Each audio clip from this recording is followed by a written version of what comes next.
যদি আপনার বাড়িতে ভগবান মা লক্ষ্মী বাস করেন তবে এই 5টি সংকেত পাবেন।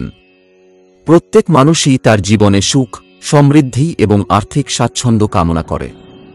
আমরা জানি দেবী লক্ষ্মী হলেন ধন সম্পদের অধিষ্ঠাত্রী। দেবী, তাঁর কৃপা থাকলে জীবনে কখনো অর্থের অভাব হয় না, পরিবারে সুখশান্তি বজায় থাকে এবং জীবন সর্বদা উন্নতির পথে এগিয়ে যায়। কিন্তু দেবী লক্ষ্মী কাদের প্রতি প্রসন্ন হন? কিভাবে বুঝবেন যে আপনার বাড়িতে সত্যিই মা লক্ষ্মীজির অবস্থান আছে? শাস্ত্র এবং জ্যোতিষ মতে কিছু বিশেষ সংকেতের মাধ্যমে বোঝা যায় যে দেবী লক্ষ্মী আপনার বাড়িতে স্থায়ীভাবে বসবাস করছেন। আজকের এই বিশেষ ভিডিওটিতে আমরা আপনাদের এমন কিছু গুরুত্বপূর্ণ সংকেতের বিষয়ে জানাবো যা ইঙ্গিত দেয় যে মা লক্ষ্মী আপনার বাড়িতে আছেন এবং তাঁর কৃপায় আপনার ভাগ্য বদলাতে চলেছে। এরপর আপনাকে কি করা উচিত এবং এমন কোন কাজ করা উচিত যাতে মা লক্ষ্মী চিরদিনের জন্য আপনার বাড়িতে বিরাজমান থাকেন, সেই সম্পূর্ণ তথ্য জানব।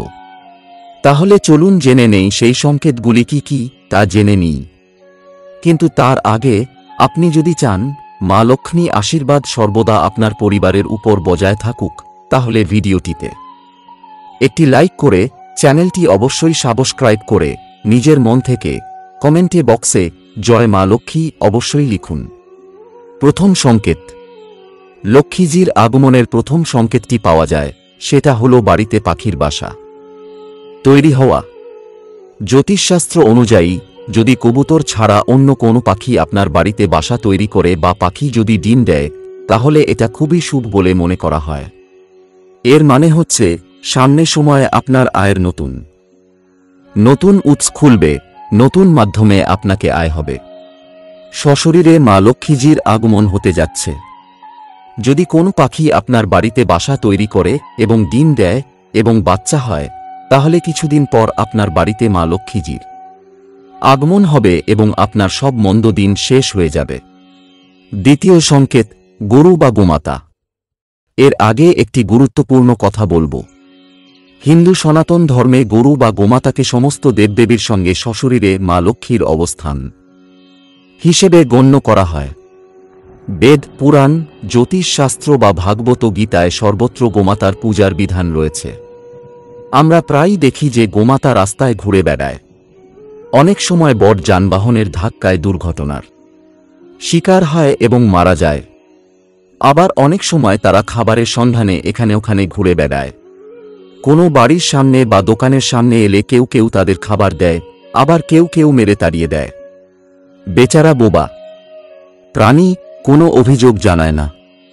যখন পেটে ক্ষুধা বাড়ে এবং খাবার কিছু পায় না, তখন রাস্তায় যা কিছু পায়, যেমন প্লাস্টিকের থলে, জুতো, চপ্পল, কাপড়, পলিথিন, পাতা বা ডিসপোজেবল পাত্র, সেগুলো খেয়ে ফেলে। ধীরে ধীরে এগুলো তাদের পেটে জমা হতে থাকে। কিছু সময় পর গোমাতা পেট খারাপ হয়ে অত্যন্ত নিষ্ঠুরভাবে কষ্ট পেয়ে মারা যায়। বন্ধুরা, যখনই আমি এই দৃশ্য দেখি, আমার মন খুবই যন্ত্রণিত হতে শুরু করে। আমি কান্না করতে থাকি। আমার ইচ্ছা যে কোনো গোমাতা সামনে থাকুক, সে কখনোই ক্ষুধার্ত না থাকে, তাদের সবসময় পরিপূর্ণ খাবার, পুষ্টিকর খাদ্য বা ঘাস খেতে পাওয়া উচিত। সত্যিকার হৃদয় এবং পবিত্র মনে যদি কোন ব্যক্তি গোমাতাকে ঘাস খাওয়ান, তাহলে তার বাড়িতে মা লক্ষ্মীজির বাস থাকে এবং কখনোই অর্থ সংক্রান্ত সমস্যায় পড়তে হয় না। দয়া করে লক্ষ্মীজিকে ধন অর্থের দেবী বলা হয়। যার ওপর মা লক্ষ্মীজির দয়া হয়, তার বাড়িতে সুখ, শান্তি, সমৃদ্ধি এবং আনন্দের সাথে অর্থের অভাব হয় না। পরবর্তী সংকেত হল, যদি আপনার বাড়ির কোথাও মৌমাছি এসে চাক তৈরি করে, তবে এটি মা লক্ষ্মীর বাড়িতে আগমনের সবচেয়ে বিশেষ সংকেত।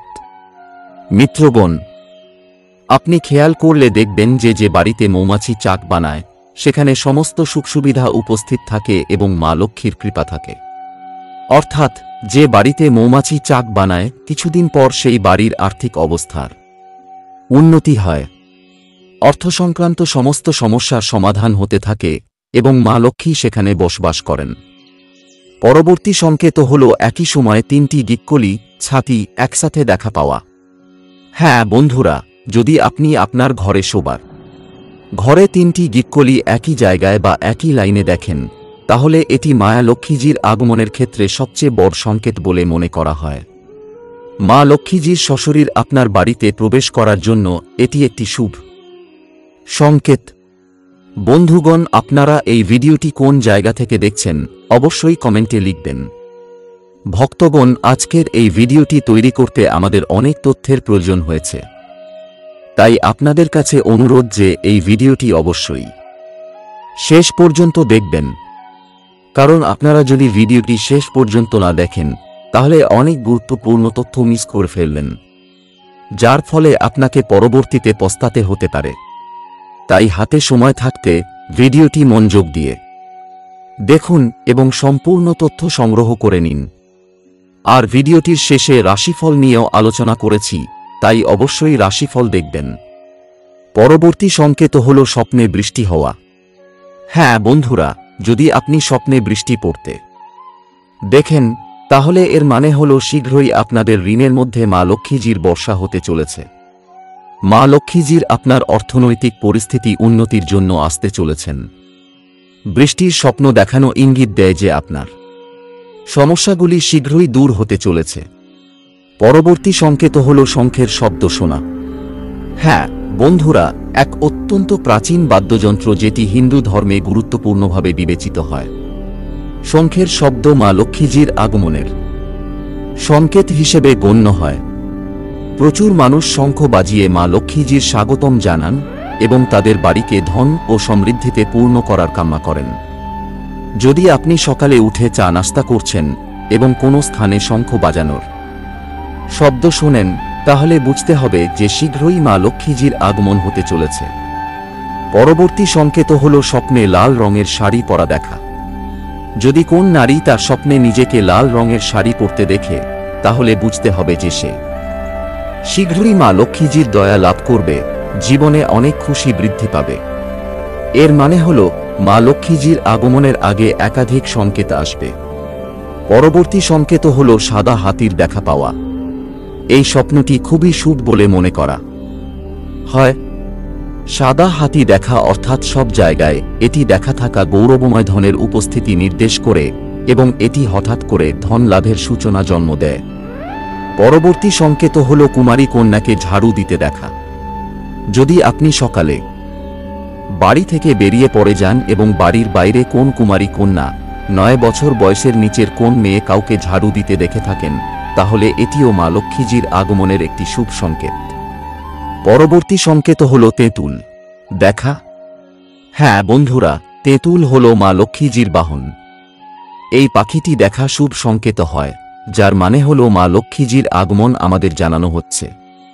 এগুলো যদি কোনো সংকেত আপনাকে পাওয়া যায়, তাহলে প্রথমত আমি আপনাকে বলি, ওই স্বপ্নের বা বাস্তব জীবনের যা কিছু আপনার কাছে এসেছে সেগুলি দেখার পর আপনাকে মাংস খাবার পরিত্যাগ করতে হবে। তাছাড়া বাড়িতে কোনো কুমারী কন্যা বা ধর্মপত্নী যারা আছেন তাদের কোনো রকমেও অবমাননা করবেন না।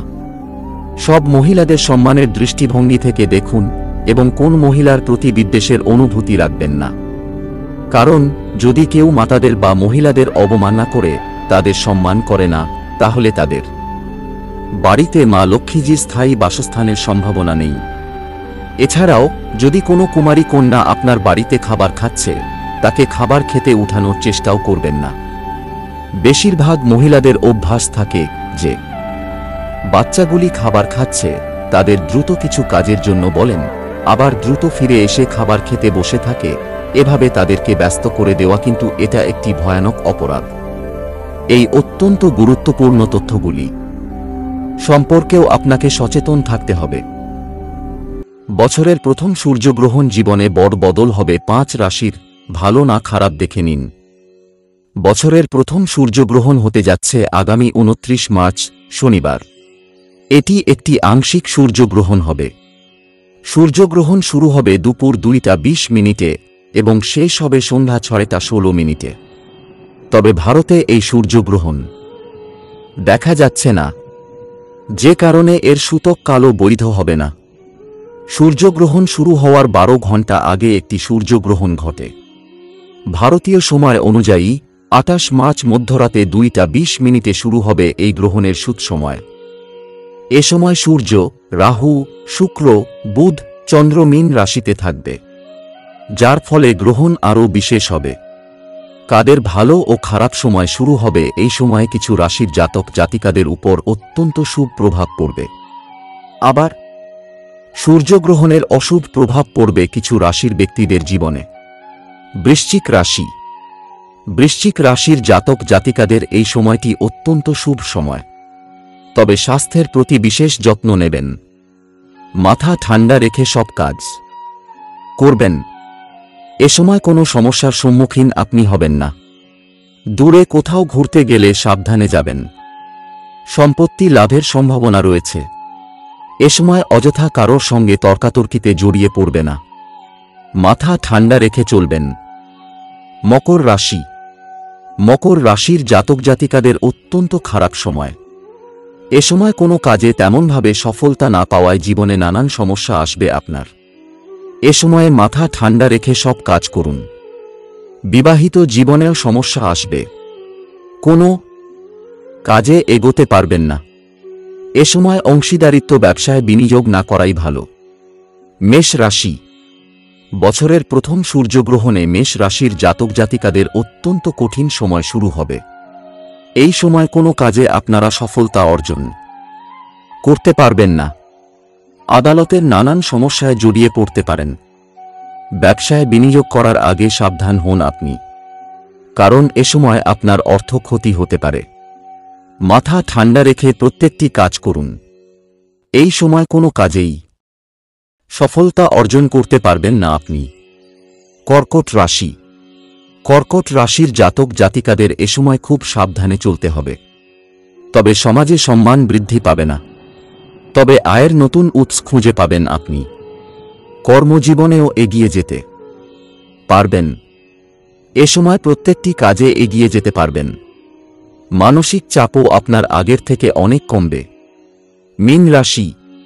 মীন রাশির ব্যক্তিদের শুভ সময় শুরু হবে। চাকরিতে বেতন বাড়বে আপনার।